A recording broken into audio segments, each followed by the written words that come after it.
Oke. Lalu kita akan bicara sekarang adakah persamaan? Saya harap dari perbedaan ada ya. Tapi ingat, Bapak Ibu, perbedaannya tadi bukan pertentangan ya. Oke ya. Oke. Ya. Sekarang kita masuk. Adakah persamaan antara PL dan PB? Banyak. Di mana persamaannya? Mari kita lihat. Samaan antara PL dan PB tidak dimaksudkan untuk mensejajarkan. Tidak dimaksudkan untuk mensederajatkan. Bukan. Atau mendudukkan semua isi dari PL dan PB sama. Enggak. Isinya memang beda. Jadi sudah saya singgung. Cara kerja Allah di PL dan PB beda kan? Strategi menegurnya juga beda. Oke. Namun walaupun demikian, tetap ada persamaan. Yang dimaksud dengan persamaan di sini adalah untuk menyatakan bahwa tidak ada pertentangan antara PL dan PB. Jadi Bapak Ibu, sebaliknya kita melihat bahwa PL dan PB adalah dua perjanjian yang kebenarannya saling menguatkan dan saling melengkapi satu dengan yang lain. Saya sering pakai ilustrasi mata uang koin. Oke Bapak Ibu ya, atau uang kertas kita lah. Ya, uang kertas kita itu uang koin lah ya, 100 rupiah, 100 rupiah lah mungkin, 1000 lah ya. Kan uang koin 1000 rupiah itu kan ada dua gambar di sana. Atau 500 rupiah. Ya, sisi sebelah kanan bergambar apa? Burung Garuda. Sebelah kiri gambarnya apa? Nilai nominal. Bapak Ibu, kalau misalkan salah satu sisi dari uang koin yang 500 rupiah itu, taruhlah misalkan burung Garudanya, Bapak Ibu hilangin tuh. Sikap. Ya, sampai hilang dia. Sampai hilang gambar burung Garudanya. Kira-kira Bapak Ibu masih bisa nggak pakai itu untuk jual untuk beli permen? Pasti nggak bisa kan? Karena kenapa? Otoritas negara di situ sudah hilang. Sebaliknya, oke, gambar burung Garudanya Bapak Ibu bisa pertahankan. Tapi nilai nominalnya, ya, Bapak Ibu hilangin. Lalu Bapak Ibu tadi 500 rupiah kan? Bapak Ibu tulis sendiri. Nominalnya 500 rupiah itu menjadi 500 juta. Tapi dengan bentuk koin. Kira-kira Bapak Ibu pakai itu untuk belanja ke warung atau ke pasar. Apa kira-kira yang terjadi? Bapak Ibu bisa dilaporkan ke polisi.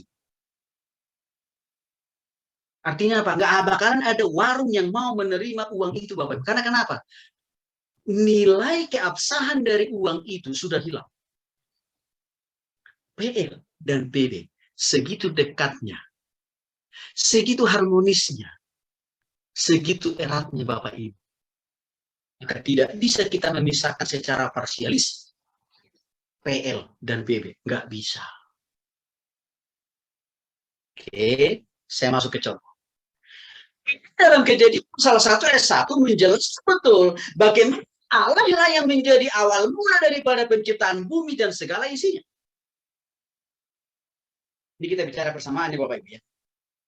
Hal yang sama juga ditegaskan dalam Wahyu pasal 4 ayat 11.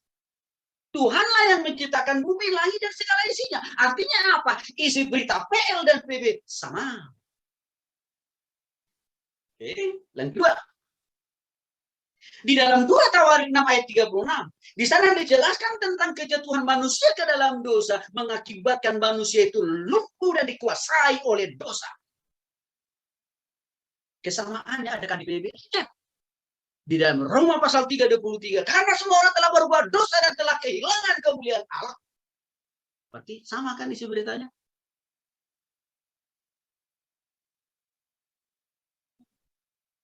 Ada kesamaan yang lain. Masih banyak Bapak Ibu. Michel mencatat bagaimana Allah menyatakan dirinya. Rencananya, isi hatinya, isi pikirannya. Melalui para nabi. Musa, Yesaya, Yeremia, Yosua. Oke? Perjanjian baru juga secara konsisten memperkenalkan diri secara komprehensif, secara menyeluruh, secara membumi, dan juga konkret, lengkap, dan sempurna dengan Yesus. Langsung turun ke dunia ini. Lalu dia hidup membumi dengan manusia. Jadi Bapak Ibu,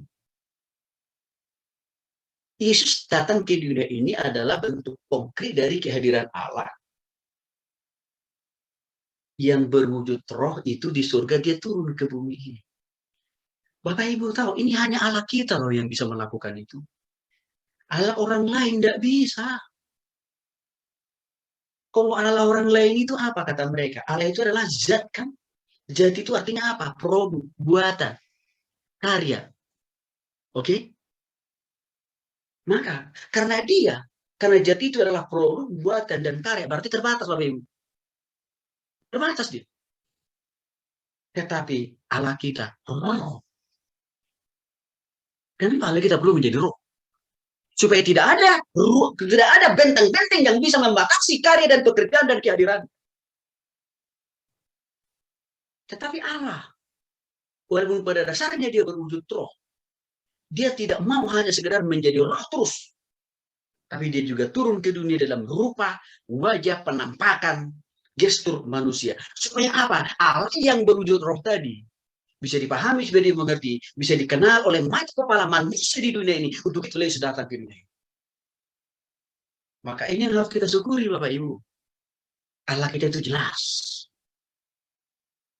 Maka orang Kristen sudah memahami Allahnya dengan benar di dalam diri Yesus, maka tidak perlu ke dukun, nggak perlu ke datu, nggak perlu ke paranormal, nggak perlu. Nggak perlu juga nanya ke Mbah Marijan, kan nggak perlu. Dan juga nggak perlu kita minta kekuatan, kesembuhan, berkat, rezeki dari opung eyang mbah. Nggak perlu. Allah kita sanggup. Oke, Bapak Ibu. Yang keempat, persamaan. Di PL, Allah memperlihatkan bayang-bayang atau gambaran janji keselamatan kepada manusia. Ya. Lalu perjanjian baru memperlihatkan dengan jelas, dengan tegas, dan real serta konkret. Ini loh keselamatan itu. Maka untuk itulah Yesus hadir datang ke dunia ini, Bapak Ibu. Maka kadang-kadang saya berpikir begini loh, Bapak Ibu. Kalau orang Kristen yang udah jelas Allahnya di dalam diri Yesus, nggak mau tobat-tobat, keterlaluan. Karena kenapa? Tidak ada lagi alasan bagi kita untuk meragukan siapa Allah kita. Bagaimana wujud, bentuk, dan rupanya, nggak ada lagi.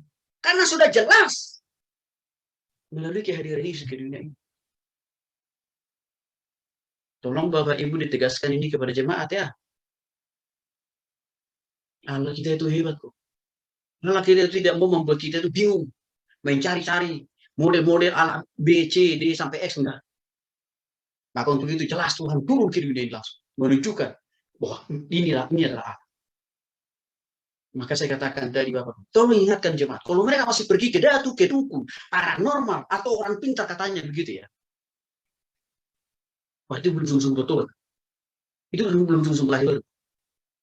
Artinya apa? Dia belum mengenal betul Yesus dengan benar. Kadang-kadang kan Bapak Ibu, jemaat itu rajin berdoa, rajin ibadah, rajin baca firman Tuhan hari Minggu. Tapi hari Senin, Selasa, Rabu, Kamis, Jumat, Sabtu, kedukun kan? Mau naik tangkat. Nanyanya opung. Yang notabene latar belakangnya dukun. Bagaimana mungkin opung bisa menaikkan pangkat kita? Opung kita itu juga pernah jadi jenderal. Lalu kita ingin jadi jenderal. Kita tanya sama orang yang nggak pernah jadi jenderal. Gimana itu, Bapak? Nggak masuk akal kan itu? Ya. Jadi udah, cukuplah konspirasi. PL, kesamaan. Membicarakan nubuatan Mesias yang akan datang. Itu banyak dijelaskan oleh Nabi Yesaya. Dan juga dijelaskan di dalam kitab Mazmur. Dan juga dipertegas lagi di dalam kitab Daniel. Dan Bapak Ibu, secara terrealisir, secara konkret, itu dipertegas di dalam perjanjian baru. Dan kenapa? Lahirnya, datangnya Yesus ke dunia ini, Bapak Ibu. Jadi saya katakan tadi, kita harus bersyukur loh Bapak Ibu punya Allah yang luar biasa. Cuma begini, ya kenapa jumlah kemurtatan ya? Dari antara kita orang-orang yang beragama Protestan atau Katolik trennya kan tinggi loh Bapak Ibu. Saya kira karena ada kealpaan dalam hal pengajaran tentang ketuhanan Yesus kepada jemaat. Maka saya berharap banyak, khususnya bagi teman-teman saya, para pendeta-pendeta di sini ya. Saya senang Bapak Ibu mau bergabung dengan sekolah kita ini. Saya tidak bisa menyampaikan semua ini secara langsung kepada banyak orang. Tapi doa saya, melalui kehadiran Bapak Ibu, tolong sampaikan lagi kepada jemaat yang kita layani. Karena ini adalah salah satu cara mempersempit ruang kemurtatan di antara orang Kristen. Maka di pelajaran mata kuliah agama Kristen, di beberapa perguruan tinggi yang saya mengajar, prinsip ini saya ajarkan. Ya, walaupun kadang-kadang ada mahasiswa bertanya begini, kok mata kuliah agama Pak Tony kok beda ya dengan mata kuliah dosen agama Kristen yang di sebelah? Saya tanya begini, bedanya di mana? Kalau Pak Tony itu mengajarkan kita sungguh-sungguh bertobat kepada Yesus. Dan juga apa? Menjelaskan, membuktikan Yesus itu Tuhan. Tapi kalau di agama sebelah, enggak, kalau di dosen agama Protestan sebelah, enggak begitu, Pak. Apa yang diajarin? Ya, enggak penting bertobat katanya. Saya bilang, itulah bedanya saya dengan dia. Saya bilang. Karena bagi saya, mata kuliah agama di perguruan tinggi ini adalah benteng terang buat kalian. Untuk sungguh bertobat di nama Yesus. Kalau enggak, kalian saya bilang.